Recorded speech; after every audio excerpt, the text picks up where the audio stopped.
Joel Rockwell no se acordaba de cuando había estado tan nervioso como ahora. Su trayectoria profesional de guardia de seguridad nocturno del Museo de Arte e Historia de Santa Mónica había transcurrido sin incidentes, por no decir otra cosa. Su deseo había sido imitar a su padre, Jesse, e ingresar en el cuerpo de policía, pero no alcanzó el nivel que exigía la academia. En algunos aspectos se sentía aliviado de haber suspendido. El trabajo de policía era mucho más peligroso, tal como quedó demostrado precisamente 3 días antes, cuando su padre fue abatido de un disparo por Kid Bourbon tras el eclipse que tuvo lugar durante el festival lunar. De modo que un empleo tranquilo de guardia de seguridad se reveló como una opción más segura. O por lo menos eso había parecido hasta 5 minutos antes. La parte más pesada de sus obligaciones nocturnas era la de tener que pasarse el tiempo sentado en la oficina de seguridad observando una fila de monitores, los cuales, por regla general, no mostraban que estuviera ocurriendo absolutamente nada dentro de las paredes del museo. Además, el uniforme de color gris que estaba obligado a llevarle provocaba unos picores tremendos. Lo más seguro era que lo hubieran usado innumerables empleados mucho antes de que se lo hubieran entregado a él el primer día de trabajo, y desde luego no estaba pensado para que uno lo llevara puesto estando sentado. Normalmente, sentirse cómodo con él era la tarea más importante que tenía que realizar.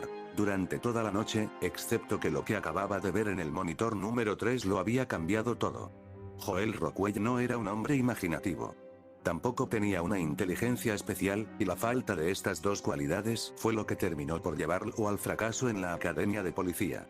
Tal como anotó en su informe confidencial uno de sus instructores, un teniente de 30 años y cabello entrecano. Este tipo es tan tonto que hasta sus compañeros cadetes se han dado cuenta de ello. Así y todo, poseía cierto tesón y una sinceridad que lo convertían en un testigo certero y un guardia de fiar, aunque solo fuera porque carecía de imaginación y de inteligencia para ser otra cosa. Si la vista no le engañaba, acababa de presenciar un homicidio en la pantalla. Al parecer, su colega Gary Tom Buckley había sido agredido y asesinado mientras deambulaba por la planta situada por debajo del nivel de la calle. Hubiera llamado a la policía, pero cuando describiese lo que creía haber visto solo conseguiría que se echaran a reír y acaso que lo arrestaran por hacerles perder el tiempo.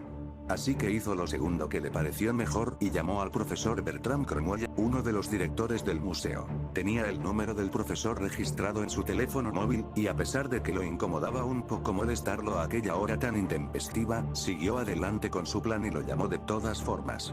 Cromwell era uno de esos caballeros de modales exquisitos que de ningún modo le harían sentirse mal por llamarlo, por muy trivial que fuera el motivo. Con el corazón retumbando en el pecho y el teléfono pegado a la oreja a la espera de que Cromwell atendiera la llamada, salió de la oficina de seguridad y bajó al nivel inferior para comprobar por sí mismo lo que acababa de ver en la sala egipcia. Llegó al pie de un tramo de escalera, y justo acababa de doblar a la derecha para tomar un largo pasillo cuando Cromwell contestó por fin.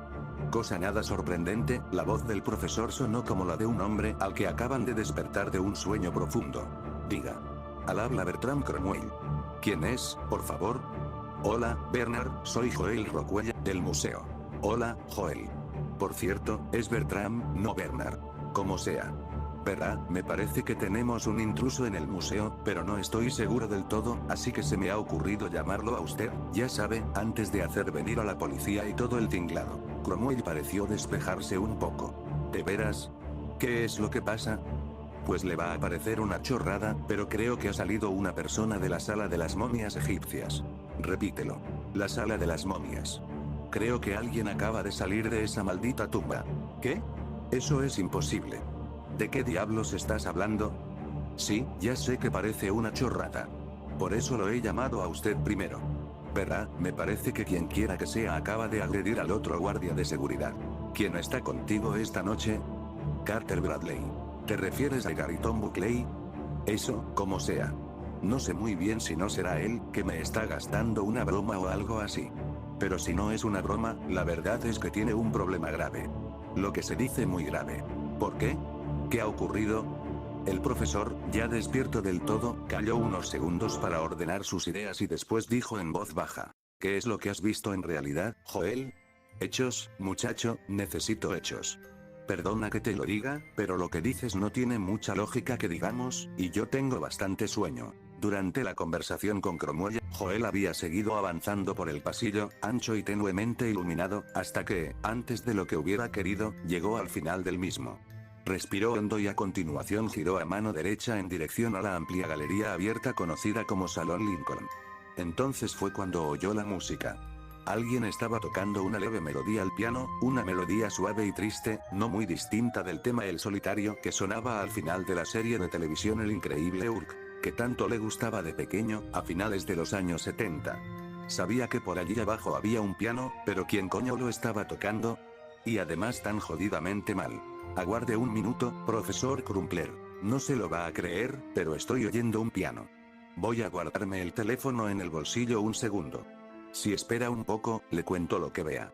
Rockwell deslizó el pequeño aparato en el interior del bolsillo frontal de su camisa gris y se sacó la porra del cinto. Seguidamente, entró en el enorme salón para investigar un poco más. El piano se encontraba escondido detrás de una pared de color arena situada a su izquierda y que llegaba hasta la mitad de la estancia. Todo a lo largo de la misma se veían varios retratos de músicos famosos. Durante unos instantes hizo caso omiso de la música y centró la atención en la sala egipcia que tenía a su derecha, una impresionante exposición permanente denominada la tumba de la momia. Estaba patas arriba. El suelo estaba cubierto de cristales, allí donde habían destrozado la vitrina que protegía los objetos exhibidos.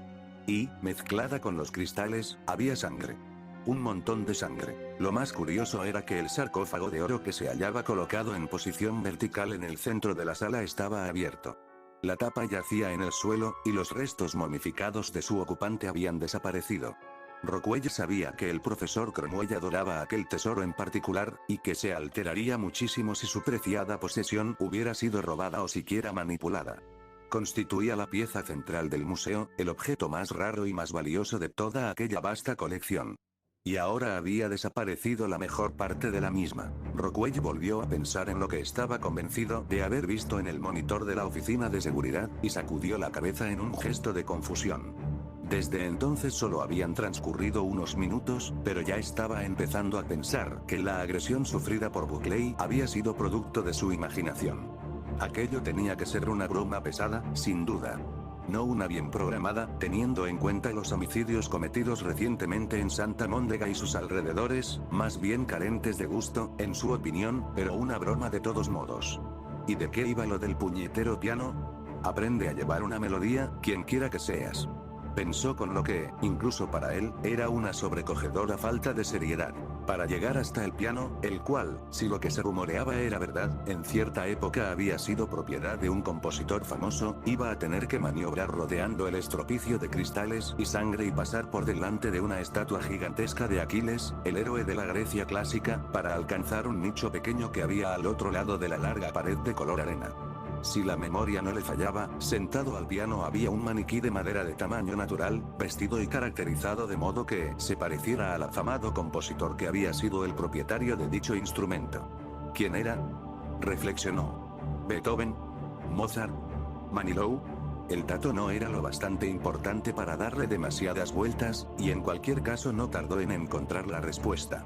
Tras dejar atrás la estatua del magnífico, aunque hosco, guerrero griego y doblar el extremo de la pared color arena, vio al maniquí tendido de espaldas en el suelo, un poco alejado del piano, como si lo hubieran arrojado con una fuerza considerable.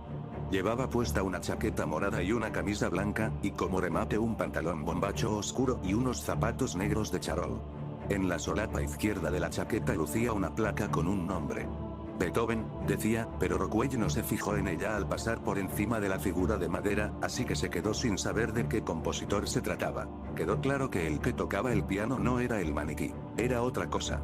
Dio unos cuantos pasos hacia el instrumento, ubicado en el rincón del nicho, para echar un vistazo al músico responsable de tan mala interpretación.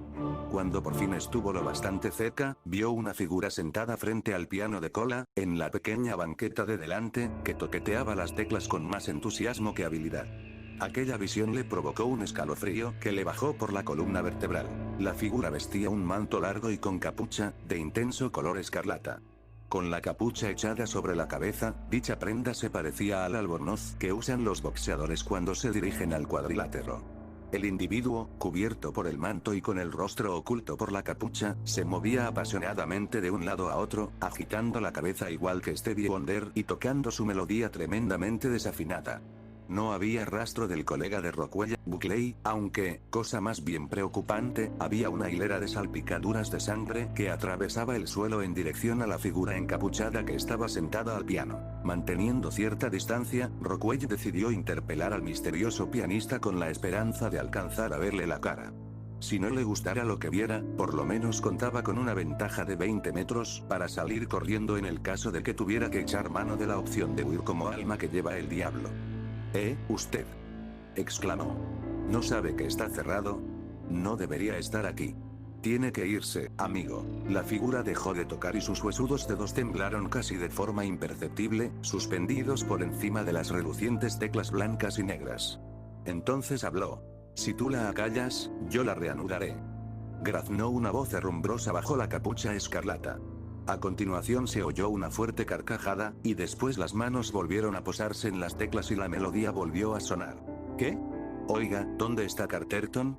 Voceó Rockwell dando otro paso adelante, al tiempo que hacía fuertemente la porra con una mano sudorosa. Una vez más la figura dejó de tocar, y volvió la cabeza para mirarlo directamente. Rockwell, como no se dirigía hacia ella precisamente deprisa, no tuvo dificultad alguna para frenar en seco. Siguió un instante de desconcierto durante el cual Rockwell estudió seriamente la posibilidad de mearse en los pantalones. En el interior de la capucha, la figura tenía solo media cara. En la sombra que formaba la tela, el aterrorizado guardia de seguridad tan solo logró distinguir algo que parecía en su mayor parte un cráneo amarillo.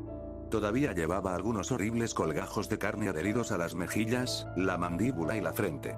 También había un ojo verde de lo más extraño, pero la cuenca del otro se hallaba vacía, y por lo que parecía, aquel rostro no tenía ni labios ni nariz. Rockwell, asqueado, apartó la vista, y entonces se dio cuenta de que los huesudos dedos que antes aporreaban el piano eran exactamente eso, huesos. Dedos sin nada de piel encima. ¡Ay, Dios! Antes de que tuviera tiempo para dar media vuelta y echar a correr, la figura encapuchada se levantó de la banqueta y se irguió en su más de 1,80 m de estatura. Daba la impresión de dominar aquella amplia galería, con sus dedos de hueso apuntados en dirección a Rockwell. Entonces hizo una cosa extraña. Agitó una mano en el aire como si estuviera manipulando los hilos de una marioneta invisible. En todo momento, su rostro inexpresivo se las arregló para dar la impresión de mostrar una sonrisa satisfecha. Para Rockwell, a pesar de que se encontraba a unos 20 metros de distancia, aquellas manos huesudas estaban a punto de lanzarse hacia él de un momento a otro. Al girar sobre sus talones con la intención de salir corriendo de la sala a toda pastilla, joder, no podía ser que aquel muerto fuera capaz de sprintar tanto, recibió la segunda conmoción de aquel breve ratito. El maniquí de Ludwig van Beethoven se había incorporado, animado de algún modo por las manos que agitaba la cosa. Y ahora estaba justo delante de él, mirándolo fijamente con la expresión vacía de aquellos ojos de vidrio enmarcados por una tupida melena, y con las manos de madera extendidas para aferrarlo por el cuello. El guardia de seguridad, estupefacto, intentó golpearlo con su porra, pero el efecto que consiguió fue únicamente un sonoro impacto producido por la cabeza de madera al absorber el golpe, aunque logró astillar parte de una oreja. Con un hormigueo en los dedos, Joel tiró la inútil arma, se sacó el móvil del bolsillo de la camisa y se lo acercó al oído, a pesar de que el maniquí cerró las manos en torno a su garganta. Cuando cayó al suelo con el asesino de madera encima, estrujándole el cuello y vaciándole el aire de los pulmones, consiguió emitir un breve grito de socorro por el teléfono, esperando contra toda esperanza que Cromwell lo oyera y de algún modo acudiera a rescatarlo, o por lo menos enviase a alguien en su ayuda. Bernard, por el amor de Dios. Tiene que ayudarme. Dijo con voz ahogada. Me está atacando el jodido Barry Manilow. Rockwell no llegó a saber si el profesor le respondió o lo oyó siquiera. Dejó caer el teléfono y peleó hasta con el último gramo de energía que le quedaba para zafarse de su agresor, pero no sirvió de nada. El maniquí era demasiado fuerte, y también impasible a los débiles intentos que hacía él por liberarse. Simplemente lo mantuvo aprisionado contra el suelo, con las manos cerradas en torno a su cuello. Rockwell continuó debatiéndose con desesperación hasta que por fin vio una figura que se erguía sobre él, y entonces se encontró mirando de frente la horrible cara de la momia. Aquel egipcio no muerto necesitaba engullir más carne humana para rellenar su cuerpo putrefacto, y la de Rockwell le iba a ir muy bien para dicho fin. Durante los 10 minutos siguientes, el aterrado guardia de seguridad fue despedazado y devorado por la salvaje criatura. Tardó varios minutos en morir en medio de un sufrimiento insoportable. Solo había tardado 3 días en seguir a su padre a la otra vida. Después de darse un festín con la carne de los 2 guardias de seguridad muertos, la momia, los restos inmortales y embalsamados del faraón, que en otra época fue conocido como Ramses Gaius, se sintió casi preparada para entrar de nuevo en el mundo de los vivos. Pensaba buscar, en realidad, exigir 2 cosas. Venganza contra los descendientes de aquellos que la habían tenido tanto tiempo confinada y la recuperación de lo que había sido su posesión más preciada mientras gobernó Egipto, el ojo de la luna.